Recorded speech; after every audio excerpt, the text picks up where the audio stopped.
আসসালামু আলাইকুম, কেমন আছেন সবাই? আশা করছি সবাই ভালোই আছেন। আমি আপনাদের ভালোবাসে আর মোহাম্মতে আল্লাহ তাআলা যথেষ্ট ভালো রাখছেন।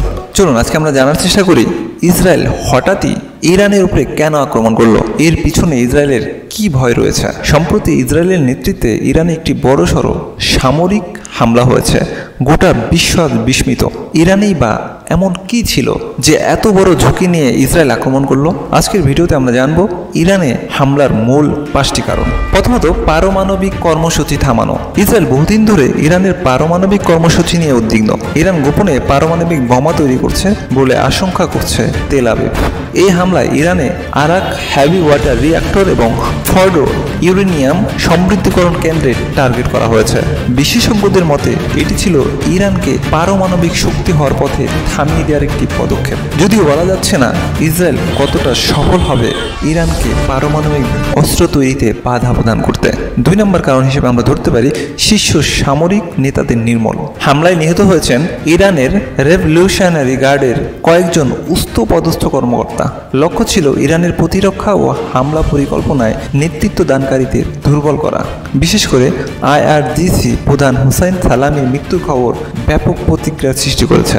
3 নম্বরে যে কারণটিকে আমরা উল্লেখ করতে পারি সেটা হচ্ছে গোপন ড্রোন ও ক্ষেপণাস্ত্র ঘাঁটি ধ্বংস করা। ইরান, সিরিয়া, লেবানন ও গাজা অঞ্চলে যেসব ড্রোন ঘাঁটি ও ক্ষেপণাস্ত্র কেন্দ্র তৈরি করছিল তা ইসরায়েলের জন্য ভয়ঙ্কর হুমকি হয়ে উঠেছিল। ইরান, সিরিয়া, লেবানন ও গাজা অঞ্চলে যেসব ড্রোন ঘাঁটি ও ক্ষেপণাস্ত্র কেন্দ্র তৈরি করছিল তা ইসরায়েলের জন্য ভয়ঙ্কর হুমকি হয়ে উঠছিল।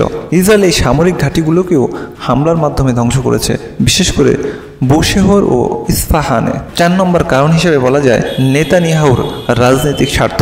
ইসরায়েলের প্রধানমন্ত্রী নেতানিয়াহু বর্তমানে রাজনৈতিক সংকটে আছেন। দেশে আন্দোলন ও বিরোধী দলের চাপের মুখে পড়েছেন। অনেকেই বলছেন তিনি এই হামলা করেছেন জনগণের দৃষ্টি অন্যদিকে ফেরানোর জন্য এবং জাতীয়তাবাদী সমর্থন আদায় করতে। 5 নম্বর কারণ হিসেবে বলা যায় যুক্তরাষ্ট্রের মৌন সমর্থন।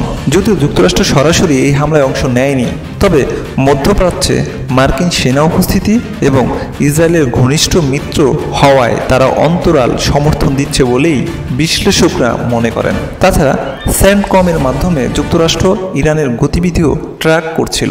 সবশেষে বলতে পারি ইসরায়েলের এই হামলা কোনো হঠাৎ সিদ্ধান্ত ছিল না, বরং দীর্ঘ পরিকল্পিত, কৌশলগত ও রাজনৈতিক প্রভাবযুক্ত পদক্ষেপ। এখন প্রশ্ন হচ্ছে ইরান কিভাবে জবাব দিবে?